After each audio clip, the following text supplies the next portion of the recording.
جس نے اپنی بیوی کے پیٹ سے بچہ گروایا، چاہے وہ حمل 10 دن کا ہی کیوں نہ ہو، 15 دن کا کیوں نہ ہو، حمل ٹھہرنے کے بعد گربھ کے اندر بچہ ٹھہر جانے کے بعد اس کو گروانا اتنا بڑا جرم ہے، اتنا بڑا جرم ہے کہ بخاری شریف کی حدیث ہے، اللہ کے نبی فرماتے ہیں جس نے دنیا میں اپنے بچے کو اپنی بیوی کے پیٹ سے ابارشن کروا دیا، گروا دیا، اسقاط کروایا، قیامت کے دن اللہ تعالیٰ اس بچے کو ہاتھ دے گا، پیر دے گا، زبان دے گا، آنکھیں دے گا، سر دے گا، یہ بچہ ایک بچے کی شکل اختیار کرے گا۔ بخاری کی روایت ہے جاء یوم القیامہ ومعلق بین ثدیہا، قیامت کے دن وہ بچہ اس حال میں آئے گا کہ وہ اپنے ماں کی دونوں پستان سے لٹکا ہوا ہوگا، اپنے ماں کے دونوں سینوں سے لٹکا ہوا ہوگا، اپنے ماں کا دودھ چوس رہا ہوگا، اپنے ماں کے پستان سے لٹکا ہوگا۔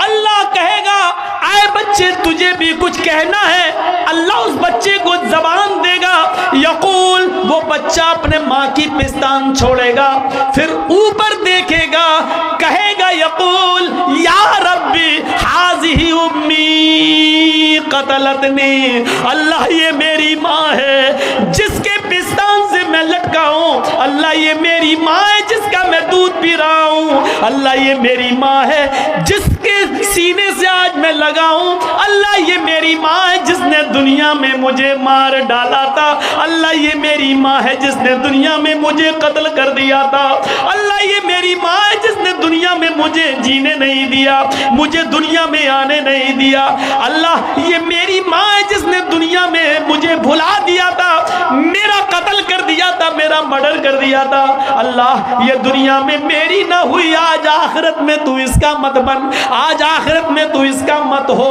اے اللہ تو میری ماں کو جہنم میں ڈال دے، اللہ میری ماں کو جہنم میں پھینک دے، میری ماں سے مجھے کوئی ہمدردی نہیں ہے، یہ دنیا میں میری نہ ہوئی، آج تو اس کا نہ ہو۔ قیامت کے دن یہ بچہ اپنی ماں کو جہنم میں لے جائے گا، اللہ رب العالمین اس بچے کو تو نہیں لیکن اس کی ماں کو اپنے بچے، اس بچے کے کہنے پر جہنم میں ڈال دے گا۔ جس ماں نے دنیا میں ابارشن کرا کے اپنے بچے کو گرایا ہے، تم اپنے حلال بچے گرا دیتی ہو، اپنے شوہر کے بچے گرا دیتی ہو، صرف اس لیے کہ وہ لڑکی ہے۔ اسلام نے تو حرام اولاد کو بھی گرانے کی اجازت نہیں دی ہے۔ اس واقعے کو نہیں پڑھا جو اللہ کے رسول کے پاس ایک عورت آتی ہے اور کہتی ہے انی قد اصبت الحد یا رسول اللہ، اے اللہ کے نبی میں حد کو پہنچ چکی اور مجھے پاک کر دو۔ اللہ کے نبی نے کہا ٹھیک ہے اس کو لے جاؤ سنسار کر دو۔ کہنے لگی میرے پیٹ میں بچہ ہے۔ آپ نے کہا پھر تجھے ابھی سنسار نہیں کیا جائے گا، جاؤ جب بچہ پیدا ہو جائے تب آنا۔ بچے کو لے کر آئی گا، اب تو پیدا ہو چکا ہے۔ آپ نے کہا اس بچے کے ہونٹوں میں تیرا دودھ لگا ہوا ہے، مطلب اس بچے کو تیرے دودھ کی ضرورت ہے، جب تک وہ تیرا دودھ پیے گا تجھے قتل نہیں کیا جائے گا، جب وہ تیرا دودھ چھوڑ دے اور روٹی کھانے لگے تب تجھے قتل کیا جائے گا۔ اسلام تو حرام اولاد گرانے کی اجازت نہیں دیتا، تم تو اپنے حلال اولاد گرا دیتی ہو۔ قیامت کے دن یہ عورتیں بہت سخت عذاب میں مبتلا ہوں گی جنہوں نے دنیا میں اپنے بچوں کو گروایا ہے۔ حمل ٹھہرنے کے بعد چاہے وہ 1 دن کا ہی کیوں نہ ہو، حمل ٹھہر گیا، رپورٹ میں آ گیا کہ حمل ٹھہر گیا، اب آپ بچے کو نہیں گرا سکتے ہیں، ایبارشن نہیں کرا سکتے ہیں۔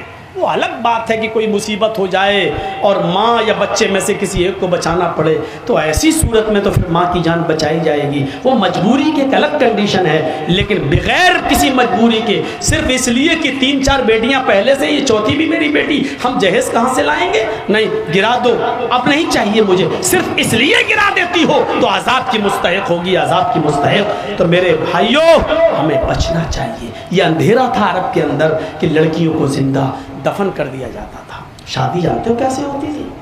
شادیوں کا رواج بہت برا تھا۔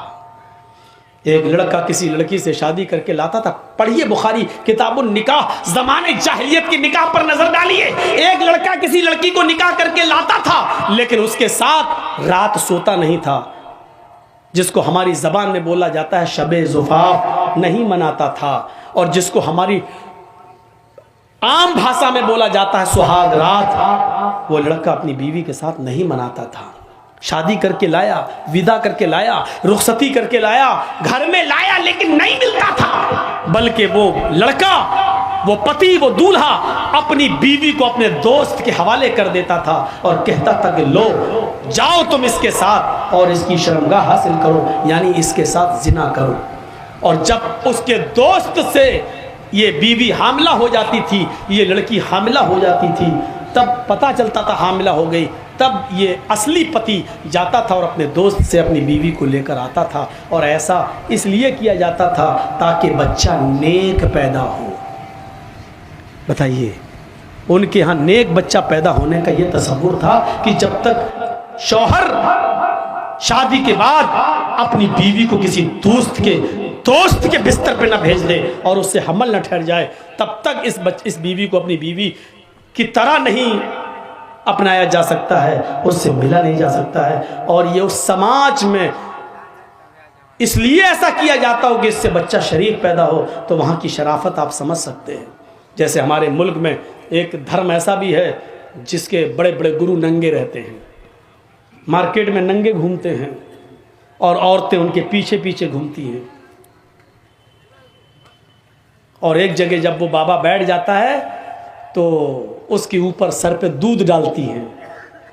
آج بھی یہ پرچلن ہے. اور وہ دودھ جب بہتا ہوا اس بابا کے مشین کے پاس آتا ہے, وہ گرو گھنٹال جو بنا بیٹھا ہے ننگا, جب بابا کی شرمگاہ کے پاس آتا ہے وہ دودھ اوپر سے, تو اس کو کٹورا لگا کے ایسے بھر لیتی ہے. اور وہ دودھ گربھوتی عورتوں کو پلایا جاتا ہے, حاملہ عورتوں کو پلایا جاتا ہے. کیوں؟ تاکہ بچہ نیک پیدا ہو. اندازہ لگاؤ, مشین کے پاس سے آیا ہوا دودھ اور کٹورے میں بھرا گیا ہو وہ دودھ جب گربھوتی عورت پیے گی تو بچہ کتنا شریف پیدا ہوگا, اس سے آپ اندازہ لگا سکتے ہیں. اس کی شرافت کا حال کیا ہے, یہیں سے آپ اندازہ لگا سکتے ہیں. تو وہ ایسا ہوتا تھا. نکاح کا دوسرا طریقہ عرب کے اندر یہ تھا, نکاح کا دوسرا طریقہ عرب کے اندر یہ تھا کہ ایک ہی عورت کے پاس 3 سے اوپر اور 10 تک لوگ, 10 سے زیادہ نہیں, 10 تک لوگ آتے تھے. 3 بھی ہو سکتے ہیں, 4 بھی, 5 بھی, 6 بھی, 7 بھی, 8 بھی, 9 بھی, 10 بھی, 10 سے زیادہ نہیں. اس عورت کے پاس پورے سال جاتے ہیں. جب بچہ پیدا ہوتا تو وہ ان 10 کو, جتنے لوگ اس کے پاس آئے, وہ سبوں کو بلاتی اور کہتی کہ تمہارا معاملہ تو معلوم ہے, تم بھی ہمارے پاس آئے, تم بھی ہمارے پاس آئے, تم نے بھی ہم سے ملاقات کی, تم نے بھی ہم بستری کی, تم نے بھی ہمارے جسم سے کھلواڑ کیا, سب تمہیں تو معلوم ہے نا. سب کہتے ہاں. مجال نہیں تھی کہ نہ آئے کوئی, آنا پڑتا تھا. یہ سماج کا نیم تھا, آنا پڑتا. جتنے لوگوں نے اس عورت کے ساتھ جمع کیا, ہم بستری کی, زنا کیا, سب آتے. وہ عورت کہتی اب یہ بچہ پیدا ہوا ہے, سب خاموش بیٹھے رہتے.